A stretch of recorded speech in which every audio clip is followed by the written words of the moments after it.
Welcome back to the teacher series.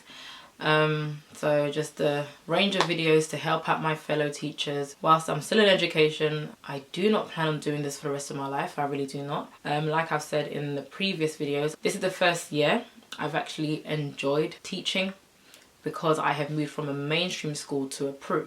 So the workload is less, like I've said before. But we all know, well, not we all know, but for my teachers out there, we know that most teachers leave teaching within the first 5 years. It's not for them. They find out that the workload is too much. You're taking work home, you're coming in early, you're leaving late. You know, there's emotional stress, there's mental stress, and decide physically getting up every day to go to work can be quite draining, especially if you know you have that one class you really don't want to teach. So yeah, a lot of teachers are getting signed off work for stress. A lot of them are calling in sick because they just can't cope. This video is for my fellow teachers once again, and it's my top 10 tips for new teachers. When I say new, within your first 5 years like me, so someone who's in the same boat as me, and this could apply to people who have been in teaching for longer, who are considering maybe leaving or whatever. Maybe this video will help you. I hope the tips will, because I'm not perfect. I don't have all of this down to a T. I'm applying this to myself as well. These are things that I personally done. Like I said, we all know teachers leave within the first 5 years, so it's hard for a lot of schools to keep their teachers, to retain them, and then they end up getting supply teachers or agency workers, and it's costing them more money because they can't actually keep the teachers they've hired for one reason or another. My first tip for every single teacher out there, whether you're new or whatever, most teachers will do this anyway, but make sure you've joined a union. I am with NUT, National Union for Teachers. Make sure you join a union, because God forbid if anything happens, you need to make sure you have your back covered. You need to make sure that you have a union in your corner that will help you to fight your battles. Number 2, do not be afraid to ask for help. Never be afraid to ask for help. It doesn't show that you're weak. It doesn't show that you're incompetent, that you don't know what to do. Yes, you do. The fact that you're even asking, it shows you know what to do. In your department, talk to your head of department, talk to other teachers, ask for help. I mean, whatever you need help with, your school is there to do that. They need to help you with that. Otherwise, they don't want you taking them to the union. So ask for help. Use your initiative as well. Like, go looking for help if you need it. Your colleagues, your line manager, your head of department is not, they're not mind readers. So you need to ask for help. Number 3, have a marking timetable. Marking was my weakest area. I've actually said this in a previous video where I spoke about marking, and I gave tips for the best way to mark pupils' book and their work and everything. But I personally feel that you need to have a marking timetable. Well, maybe not you, but me. When I was in mainstream, marking timetable is important. So I don't know, if you see one class once a week, then maybe mark their books every 2 weeks. If you see a class 4 times a week, mark their book every week. Have a certain day where you know, okay, I'm going to mark this class books every Wednesday, because that's the day they hand in their homework. So the work from the previous week plus their homework will get marked. Check out my video on marking as well, on how to get this marking done, but have a timetable for it, so know you're keeping on top of it. Shout out to my friend Natalie. She is my champion companion. We worked together for a year. She actually told me to have a marking timetable. She started it, and I asked her to send me her spreadsheet, and I just changed the students' names, and I did the same thing. So that really helps me a lot. Also, it keeps the load a bit lighter because you're spreading out the marking. Number 4, you need to have a healthy work-life balance. Yeah, a healthy work-life balance. You can't kill yourself. Like, I cannot come and kill myself because of a job, because Lord knows I'm a number on payroll. They can just replace me. Make sure you have that time for you, your family, your friends. Have fun. Have a social life, go out. It's not all about work. You can't kill yourself for a job that, you know, you can easily be replaced. Take time out for you. Self-care is important. Switch off from everything to do with work. I don't do work emails on the weekend. From the time I leave work, I leave at 4. I'm not seeing any email until the next day. And for some people that's bad, for some people that's good. For me, it works for me because I need to switch off. When I come home from work, that's time for me. Number 5, plan in advance. Do not leave your planning till last minute. And I'm saying this to myself as well, because there are times that I still leave my planning to last minute. I might quickly get into work at 7:30 and the kids don't come in until 9. So I'm like, let me quickly plan my lesson now. It works sometimes, it doesn't work all the time. So my advice to you is to plan in advance.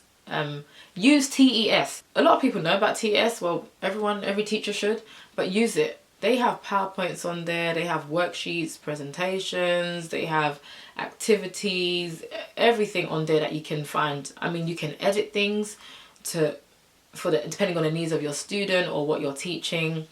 A lot of the things there are free. Some of them you have to pay for. I would definitely say use TES. It's the smart thing to do. Like, it just makes so much sense. I've saved a lot of time from planning by using TES. Number 6, differentiate accordingly.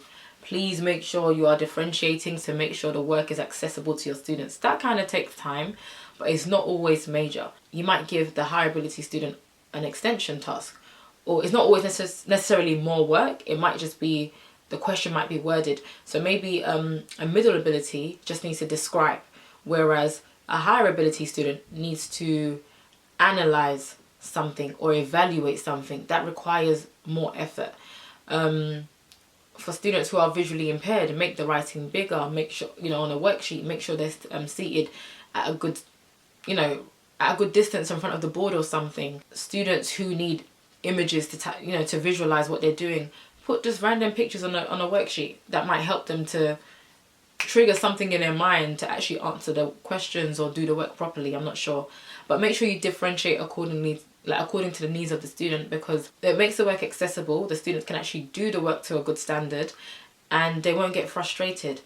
You won't get frustrated because they'll actually do the work. They'll be engaged. They'll do it properly. They can ask you for help, or they might not even need to ask you for help because the work is accessible. What helped was when I was working in mainstream, on our seating plan, we had the teacher seating plan, you had the needs of the students. So whether it was SEMH, ASD, sorry, I'll keep using abbreviations, so social, emotional, mental health, whether they're autistic, Asperger's, dyslexia, whatever it is, because you had it on a seating plan, you knew exactly who was seated where and who needs a worksheet or who needs a differentiated worksheet. So that always helps. Number 7, don't take it personal. And I'm saying this to myself. We're humans, and I think a lot of students forget that their teachers are also humans. We have feelings, we have emotions, but they don't care about that. And in a way, I guess they don't have to, because they're not here to care about our feelings. They're here just to get an education, and we're here to teach them. Kids say things, they say rude things, mean things, but you can't let that get to you. I know growing up in an African household, there's no way I would get away with things like that. But everyone's different. Everyone's different. Don't take it personal. Choose your battles wisely. Not every single thing a student does or says should be an argument. Whatever the procedure is in your school, whatever the protocol is in your school in challenging behaviour, follow through with that, because then you know you've done your job. But apart from that, don't get so riled up. Like, this child is like raising your blood pressure. I mean, nah, don't let them do that. And to link in with don't take things personal, challenge the student's behaviour, not their character. And I say that because it can be easy for a teacher to get so angry and upset about a situation. They'll be like, oh, you're very stupid, you're such an idiot, or something like that. But the child isn't stupid, because we know that words will definitely stick in with that child, and that could just worsen your relationship with that child. It's better for you to say, your behaviour is very, very silly right now. You're acting very silly. Make that very clear, that this is not you and you don't need to act this way. But challenge the behaviour and not the student's character. That will avoid a lot of conflict. And also, you don't want any student to now, or their parents, to file a complaint about you saying you said this and you said that when you know you didn't. It's better that you challenge the behaviour. Number 8, network. And when I say network, I mean talk to people from other departments. Share good practice. What do they do in their department that you don't do in yours? What could you apply to your department to make it better? Definitely network with people from other departments. I absolutely loved the SEN department in my first school, because I started out as an LSA, so I already knew them.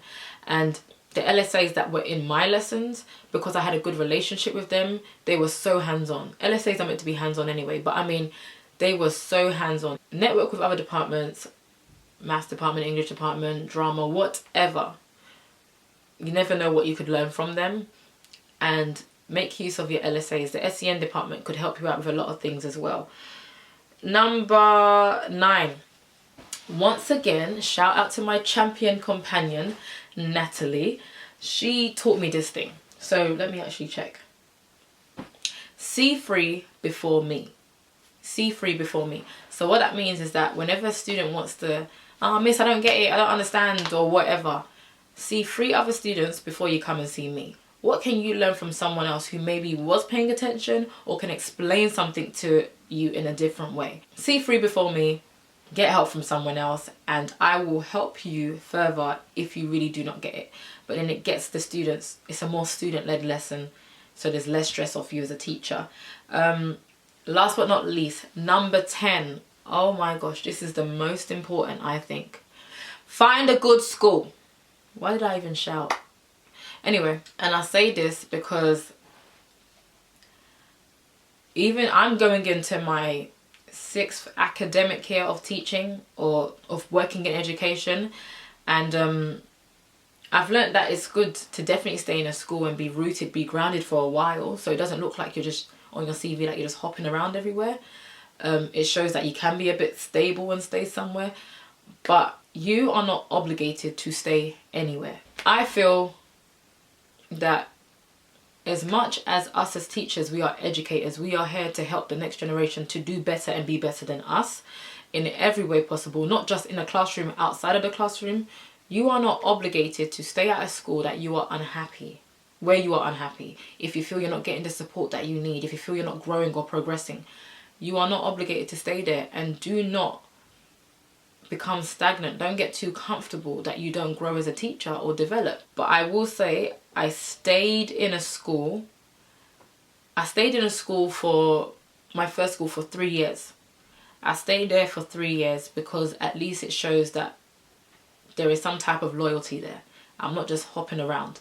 However, as soon as I realized I wasn't happy and it wasn't for me, I wasn't progressing, I wasn't growing, I went to find another school. And then I learned something different there.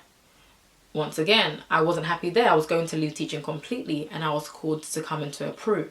So since being at the PRU, I've definitely been more happier. I've enjoyed teaching more, and there's a healthy work-life balance, like I've said before. But don't be afraid to go for better. You are not obligated to anyone. You're not tied down to one specific school. So make sure that you find a school where you're comfortable, find a school where you feel you can learn, you can grow. Don't be afraid to go to another school. Don't be afraid to try something new. I'm happy that I've had experience of working in a Jewish school, a Catholic school, a non-faith school, and a PRU. So that's 4 different schools within 5 years. To some people that's a bit much, but it's worked for me. I hope these top 10 tips help you guys, and I'll be back with more videos for teacher series.